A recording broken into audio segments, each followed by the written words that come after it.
The ocean was no longer quiet. It groaned like a wounded beast, shaking the walls of the once great fortress. Captain Lyria floated inside the command chamber, surrounded by the dim blue lights of failing systems. Every flicker reminded her that her home was dying piece by piece. Outside, the endless black water pressed against the walls of the fortress with crushing strength. The sound was deep and heavy, like the heartbeat of a world in pain. Lyria's gills fluttered weakly. Her chest ached. She could feel the weight of the ocean creeping in, pressing harder with each passing minute. Even for a deep-born, a species built to live in the deepest trenches, this pressure was too much. Her hands trembled as she tried to send a distress call through the control panel. The screen blinked once, then went dark. The power cells were gone. The fortress was nothing more than a sinking tomb now. She looked around the empty chamber. The bodies of her crew floated gently in the water, motionless and silent. They had fought to the last breath to keep the shield intact, but the ocean had won. The pressure always wins. Lyria pressed her forehead against the cold metal floor and closed her eyes. She could hear the faint echo of her own heartbeat. She thought about her family, her daughter waiting in the upper colonies, the way she used to smile when Lyria returned from long patrols. The thought stung her heart. She had promised she would come back. Now that promise was slipping away with every crack in the hull. Her world, Vaskar, had been breaking apart for years. The planet's core was unstable. Deep tremors shook the trenches, releasing deadly waves that destroyed entire colonies. The ocean was turning against its own children. Every scientist said the same thing. The planet's heart was collapsing. The pressure was increasing faster than anyone could adapt. Lyria had led one of the last missions to stabilize the southern trench. She had believed there was still hope, that if they could redirect the pressure zones, they might save their species. But the mission failed. The systems collapsed, and the ocean crushed everything they had built. Now she floated there, half conscious, half ready to surrender. There was nothing left to fight for. Then something happened. A flicker of light touched the corner of her vision. Not the dull blue of Vaskorian tech, but something different, brighter, sharper. It cut through the thick water like a blade. At first, she thought it was just a reflection or a trick of her fading mind. But then she saw it again, a signal pulsing in perfect rhythm. It wasn't coming from the planet. It was coming from above. Her weak fingers tapped the cracked console, trying to read the signal. The translation module was broken, but a few words managed to appear on the damaged display. Human vessel, searching survivors, coordinates locked, hold position. Humans, Lyria had seen their ships before. They had arrived months ago, floating above the water like curious creatures from another world. They called themselves explorers, though many of her people thought they were invaders. They studied the planet, sent small drones into the water, and then vanished into the upper layers of the sea where no deep-born could follow. She never trusted them. They were fragile beings who couldn't even breathe underwater. Their bodies would collapse under half the pressure her people could handle. What could they possibly do here at the edge of the abyss? But that light, that signal, it didn't stop. It grew brighter, closer. The readings showed something unbelievable. The human ship was descending. They were coming down. Lyria shook her head weakly, bubbles escaping her mouth. "No, you can't," she whispered. Her voice was small, almost lost in the dark water. "You'll die here!" The walls around her moaned as another tremor hit. A panel tore loose, striking her shoulder. Pain flared, but she barely felt it anymore.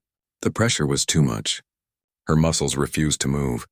Her heartbeat slowed. Her eyes began to close. She was sinking into silence again, when a voice cut through her communicator, faint but clear enough to make her heart skip. "This is Commander Hayes of the Earth Federation. We have your signal, Captain. Hold tight. We're coming for you." Lyria stared at the console in disbelief. The voice was human, warm, steady, and fearless. For a long moment, she couldn't breathe. The water pressed harder against her suit. The walls shook again. But for the first time in hours, and maybe in years, something other than fear filled her chest. Hope. The humans were coming. And somehow, deep inside her heart, Lyria dared to believe they might actually make it. Far above the crushing depths, the humans prepared for a descent no one had ever tried before. Inside the Earth Federation research vessel Atlas, alarms were ringing and lights flickered red. Every engineer, every pilot, and every technician knew the risks. The deep-borne world was collapsing, and the pressure at the lower levels of Vascor was strong enough to crush even human submarines like paper. But Commander Ethan Hayes wasn't turning back. He stood before the main view screen, his eyes fixed on the dark swirl that marked the ocean trench where Captain Lyria's fortress had gone silent. "We've got a survivor down there," he said firmly, voice echoing through the bridge. "I'm not leaving her to die. Not on my watch." The crew exchanged nervous glances. One of the science officers, Dr. Mara Lynn, stepped forward. "Sir, the readings are unstable. The pressure's past 1200 megapascals. Our submersibles weren't built for that. If we go down, we might not come back." Hayes turned to her. His expression was tired, but his eyes burned with something steady. Determination. "Maybe not," he said quietly. "But someone has to try." There was silence. Then, one by one, the crew nodded. They had seen what the Deepborn had suffered. Entire cities swallowed by their own oceans. Humanity had come to study the planet, not to abandon it. The hangar bay opened, releasing 3 deep-sea vessels, small, compact, and reinforced with something new. Adaptive counter-pressure plating, a human invention barely tested in real missions. It used electromagnetic pulses to create a temporary field around the ship, adjusting every second to the crushing force outside. It wasn't perfect. It wasn't even safe. But it was all they had. As the ships began to descend, the water outside turned from deep blue to endless black. The radio static grew louder, and every few hundred meters the hull groaned under invisible weight. Inside his cockpit, Commander Hayes gripped the controls, his knuckles white. "Stay close," he said over comms. "If anyone gets separated, we lose them."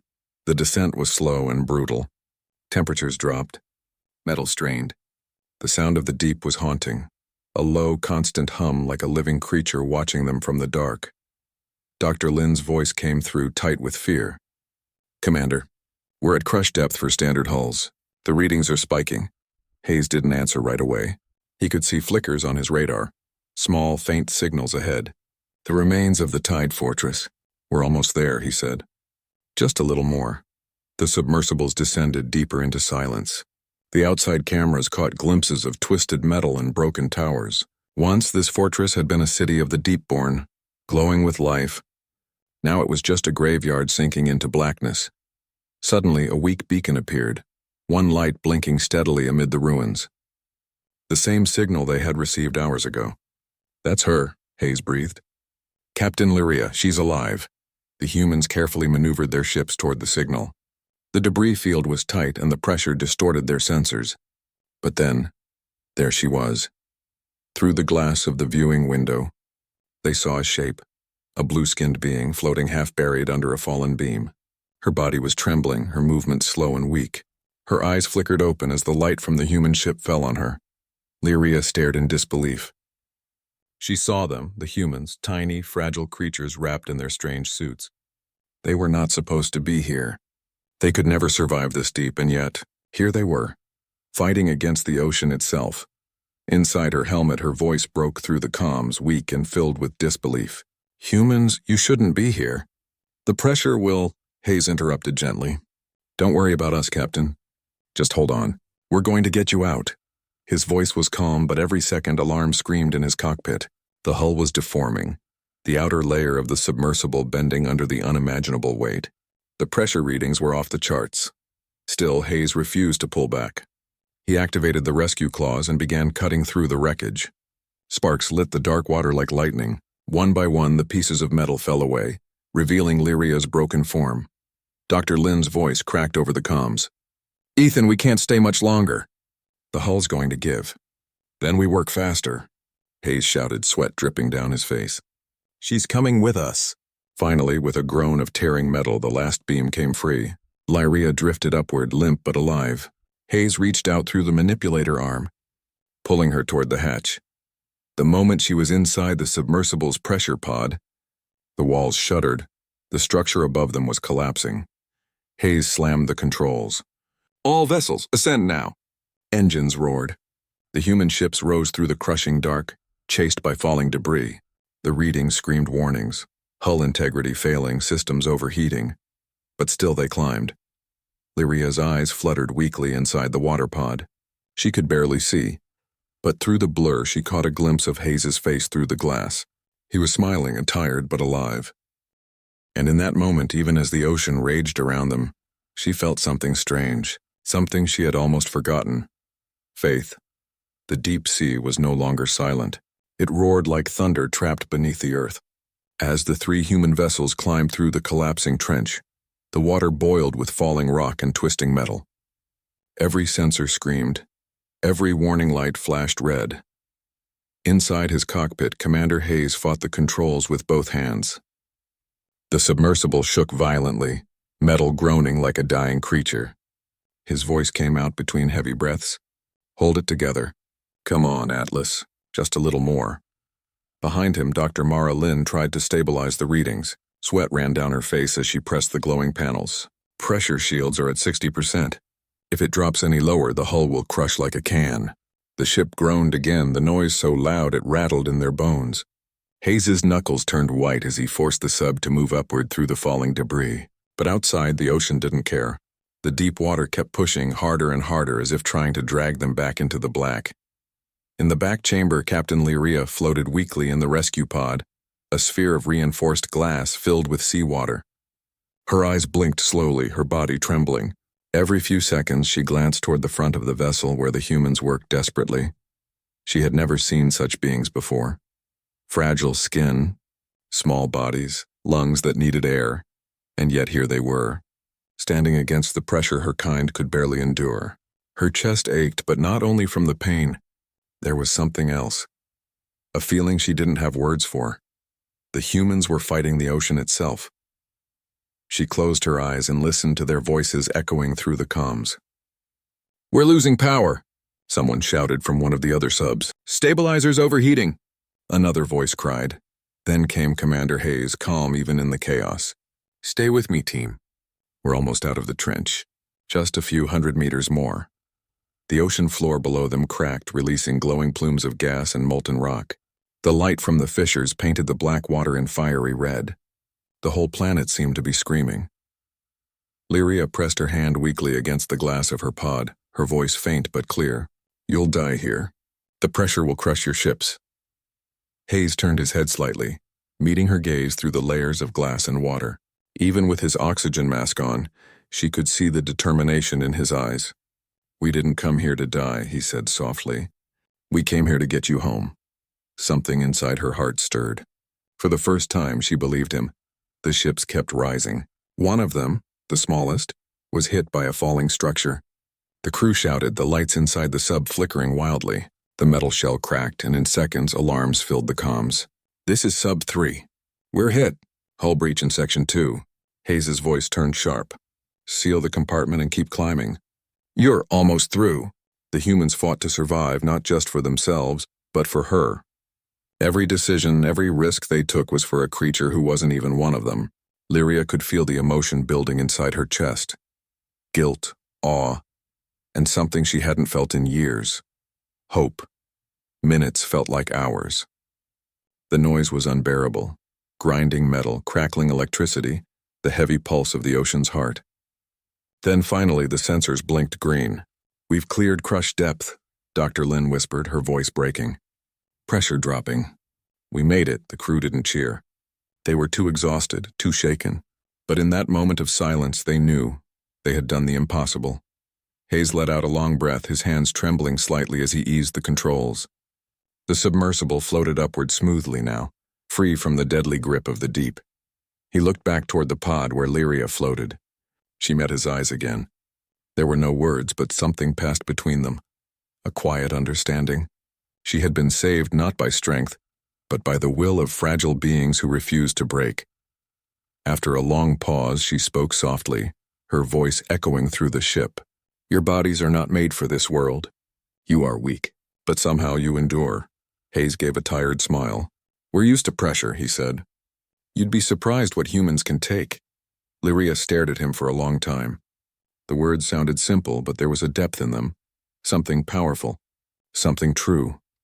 When the Atlas finally broke through the upper layers of the sea, light flooded through the windows, warm, golden sunlight that shimmered through the waves. It felt like another world. For Lyria, it was more than light. It was life. The last thing she remembered before her eyes closed was the sound of human laughter, tired and soft, echoing through the ship, and for the first time in many years, the ocean didn't feel like a prison anymore. It felt like a promise carried by those strange creatures from the sky who refused to give up, no matter how heavy the pressure became. When Captain Lyria opened her eyes again, she thought she was dreaming. The world around her glowed softly, full of gentle blue light. The air shimmered beyond the thick glass walls of her water chamber.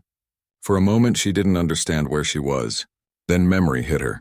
The collapsing fortress, the crushing pressure, and the humans who came from the sky. Her gills fluttered weakly. The water around her was calm, clean, and warm, not the heavy darkness of the deep sea. She realized she was inside a human ship. Outside the glass, humans moved carefully, wearing soft white suits. They checked glowing panels, adjusted controls, and spoke in low voices. Their movements were fast, precise, but strangely gentle, like people afraid to wake someone from a deep sleep. One of them stopped and looked toward her. It was Commander Hayes. His face was pale, his eyes tired, but when he saw her awake, he smiled. "Welcome back, Captain," he said through the intercom. "You gave us quite a scare." Lyria blinked, still dizzy. Her voice came out slow and weak. "You saved me," Hayes nodded. "You were trapped under the fortress. The pressure nearly crushed you. We had to reinforce your pod 3 times just to bring you up." She stared at him for a long time. There was something strange about the way he spoke. Calm, almost casual, as if diving into a dying ocean to rescue a stranger was just another day's work. She tilted her head. "Why?" she asked softly. "Why risk your lives for me? For a creature not of your kind?" Hayes leaned closer to the glass, resting one hand on it. His expression softened. "Because we couldn't just watch someone die. That's not what humans do." His words hung in the air like a slow heartbeat. Lyria didn't reply right away. She had grown up believing that every species protected its own, that survival came from strength, not kindness. The Deepborn had long lost faith in mercy. They lived under the rule of pressure and instinct. But the humans, they were different. They fought not just for themselves, but for others. Lyria's voice trembled slightly. "Your world is safe above the waves. You could have left us." Hayes smiled faintly. "Maybe, but pressure doesn't scare us, Captain. We've faced our own kind of depths before." She didn't understand what he meant, but something in his eyes told her it came from pain. Old, heavy pain. He turned to Dr. Mara Lynn, who stood by the monitors. "How's her condition?" "Stable," Mara replied. "The regenerative field is working. She'll be weak for a while, but she'll live." Lyria closed her eyes for a moment, trying to calm her heart. She could feel the faint hum of the ship, the rhythm of machinery built by people who should not have survived the deep. And yet here they were, breathing, moving, living under the same pressure that had destroyed her fortress. After a while, she spoke again, her voice quiet but sincere. "You call it pressure," she said. "To us, it is life and death. The deep crushes everything. It takes without mercy." Hayes nodded slowly. "Yeah," he said. "Pressure does that. But it also makes us stronger." His words echoed in her mind. She looked down at her blue hands, scarred from years of service, and thought about her people, the Deepborn, still trapped in collapsing cities, waiting for help that might never come. "My world is dying," she whispered. "Even if you saved me, there are thousands more down there. The oceans are tearing themselves apart." Hayes didn't look away. "Then we'll help them too," he said simply. Lyria stared at him in disbelief. "You cannot fight the planet itself." "Maybe not," Hayes admitted, his tone firm. "But we can try to hold it together a little longer. That's what humans do. We try, even when it's impossible." For the first time, Lyria didn't feel the crushing fear that had followed her since the day the tremors began. The weight inside her chest felt lighter, not gone, but changed. When Hayes and the others left the room, she floated alone in the quiet glow of her chamber. The glass hummed softly with the heartbeat of the ship. She stared at her reflection, tired eyes, worn skin, and wondered how these fragile creatures could stand against the same force that broke her kind. She touched the glass where Hayes's hand had rested earlier. The human warmth had long faded, but the memory remained. "Maybe," she whispered to herself. "There is more strength in them than in all the oceans of Vascor." Outside the chamber window, she could see the planet's light, blue and broken, drifting far below. And above her the human stars shone bright. For the first time she began to wonder what it might mean to stand beside them, the ones who refused to bow to pressure. Days passed like waves, soft, steady, and full of quiet wonder. Captain Lyria spent her recovery inside the human ship Atlas, watching the crew move through their strange world of light and air. At first she thought she would never feel at home among them. They were so fragile, their skin thin, their movements clumsy in water, their lungs desperate for oxygen. Yet the more she watched, the more she began to understand something powerful. They might be fragile, but they never stopped trying. The humans worked day and night to stabilize Vascor's oceans. Through the glass of her chamber, Lyria saw them building strange metal spheres, pressure anchors they called them, designed to balance the energy surges tearing the planet apart. Every time one was deployed, the tremors below lessened a little. She listened to their voices through the intercom. Sometimes they laughed, sometimes they argued, but they never gave up. Their ship was small, their tools limited, and yet they pushed forward as if failure was not an option. Commander Hayes often visited her. He would sit near the chamber, holding a datapad explaining what they were doing. He spoke simply, patiently, even when she didn't understand everything. "We've got stabilizers planted in the northern ridge," he told her one evening. "If we can get a few more in place, we might slow the collapse long enough for your people to evacuate." Lyria's fins drooped slightly. "You risk your lives for us," she said softly. "Why? The Deepborn have nothing to offer your kind." Hayes looked at her for a long moment, then smiled faintly. "That's not how we think," he said. "We don't help people because we expect something back. We help because someone has to." Those words stayed in her heart long after he left. One day she asked to see the surface, the world above the water that humans called home. The doctors were worried, but Hayes agreed. They moved her pod to the observation deck where the ceiling was made of clear glass. For the first time, Lyria saw sunlight directly. Golden rays broke through the blue water, scattering into thousands of dancing colors. It was beautiful. Painfully beautiful. Her voice trembled as she spoke. "We live so deep. We never see this. We thought the light belonged only to the sky." Hayes stood beside the glass, smiling softly. "On Earth," he said, "we used to think the same. But we learned. The deeper you go, the more light you can find if you bring it with you." Lyria turned her gaze toward him. "You really believe you can save my world?" "I believe we can try," he answered. "And if we fail, we'll still go down fighting for it." She studied his face and the small scars near his jaw, the tired lines around his eyes. He looked nothing like the warriors of her kind. He was softer, warmer, but there was a strength in him that even the deep could not crush. Over the next weeks, Lyria worked with the human scientists. They taught her how to use their technology, and she showed them the ancient maps of Vascor's trenches, places only the Deepborn could reach. Together, they planned new routes for the stabilizers and ways to strengthen the ocean's weak points. When she spoke to her people through the comms, many did not believe her. They feared humans, or thought of them as outsiders. But when the ground tremors finally began to slow, even the skeptics started to listen. One night, after a long day of calculations, Lyria floated silently in her tank, watching the humans celebrate their small victory. They laughed loudly, clinking metal cups, cheering as if they had already saved the world. She couldn't help but smile. For the first time in years, the sound of laughter didn't feel wrong. It felt like hope. Hayes looked up at her through the glass and raised his cup. "To the Deepborn, strongest allies under pressure," he said with a grin. She laughed softly, her voice like a ripple in water. "And to the humans and foolish enough to dive into hell," they both smiled. The line between their worlds didn't seem so wide anymore. Later that night, as the ship drifted quietly above the trench, Lyria gazed at the stars beyond the water. Tiny distant lights, yet somehow they reminded her of the humans themselves. Small, fragile, but shining even in darkness. Her voice was soft but filled with emotion.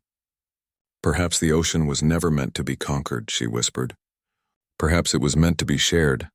And in that quiet moment, surrounded by two worlds, one of water, one of sky, Lyria finally understood the strange, unbreakable spirit of humanity. They were not strong because they could breathe air or withstand pressure. They were strong because they refused to surrender, even when the entire universe tried to crush them. The calm did not last.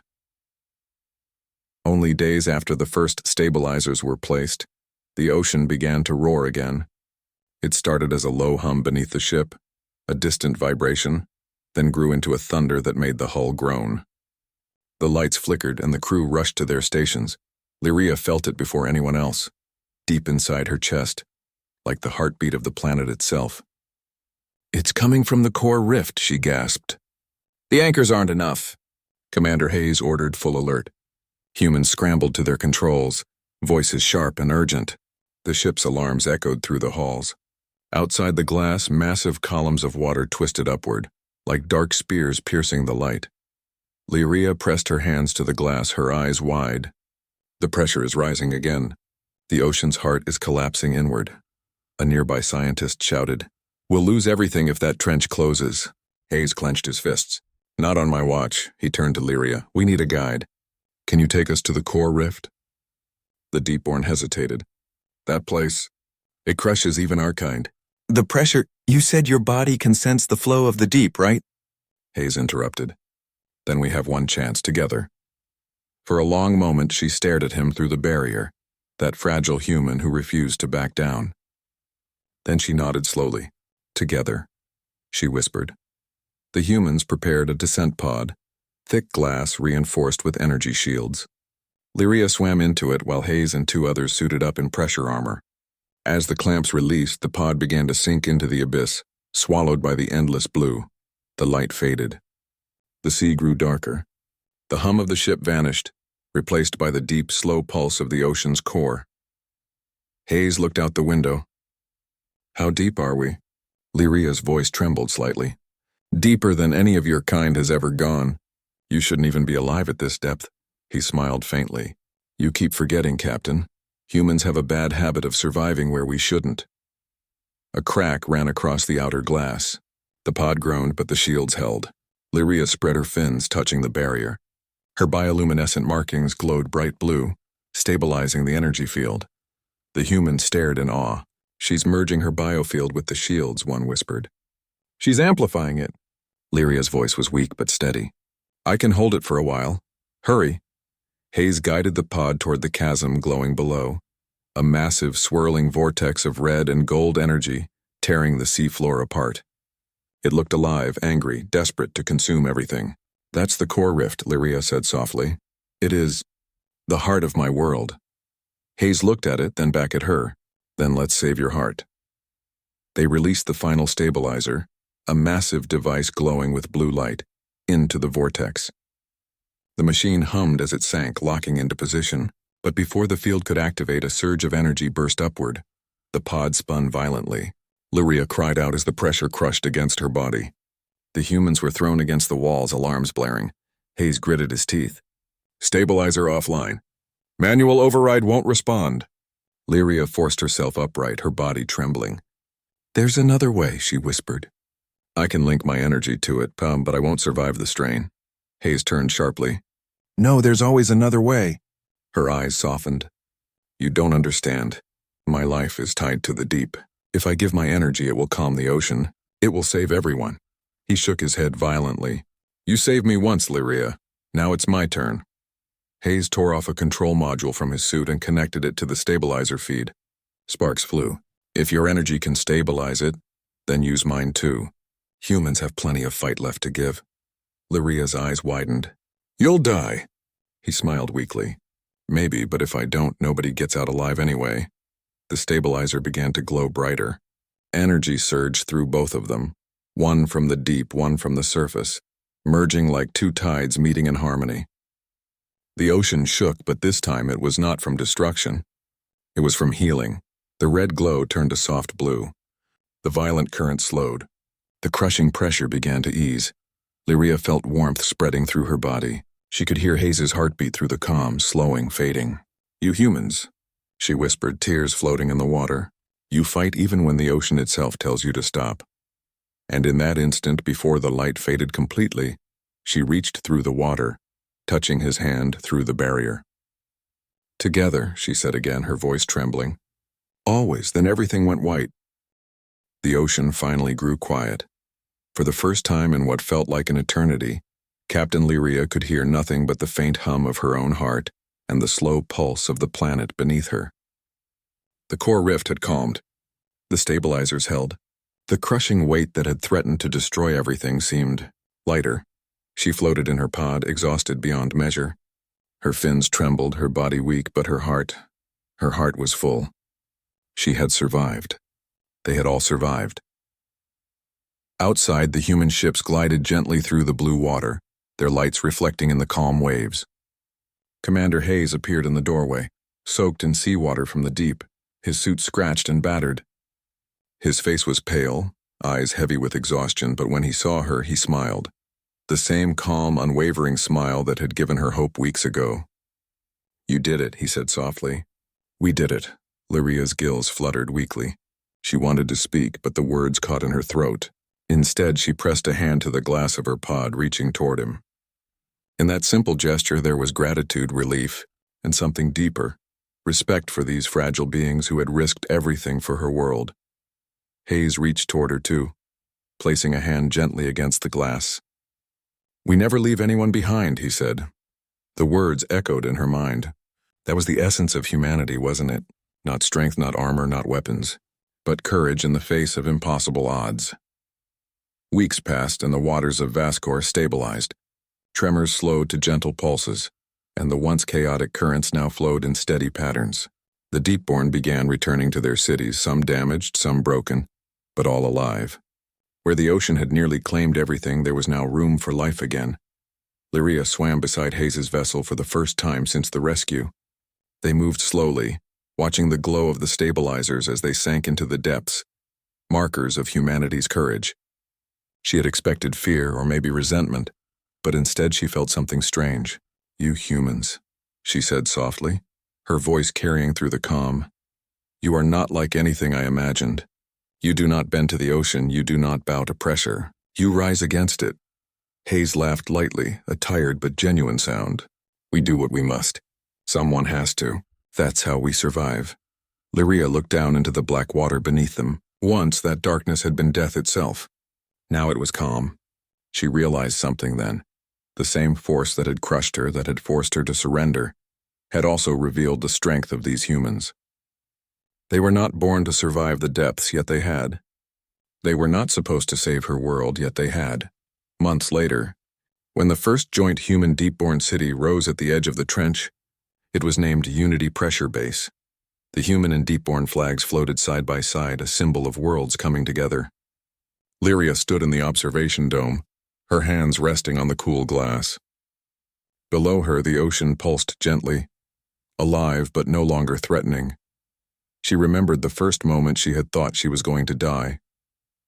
Pinned beneath the fortress, unable to move, the pressure crushing her spirit as much as her body, she remembered the fear, the hopelessness, and she remembered the humans who had refused to turn back, who had descended into the abyss where no one could survive.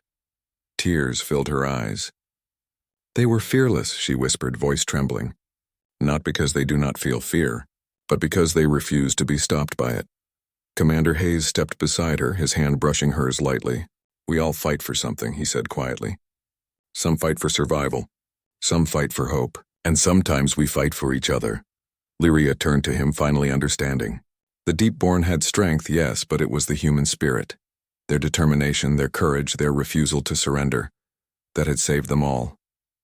She smiled softly, the first real smile in years. "Then perhaps the ocean itself cannot break you even when it tries." Hayes laughed lightly. "We have a habit of surviving the impossible."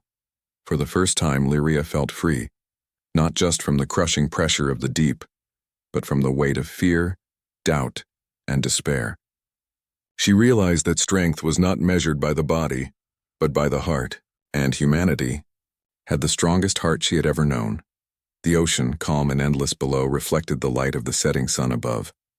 Two worlds, one of sky, one of Simane, were bound together forever by courage, hope, and the day humans stepped into the depths and refused to give up. And in that moment, Captain Lyria finally understood what it meant to be human. End.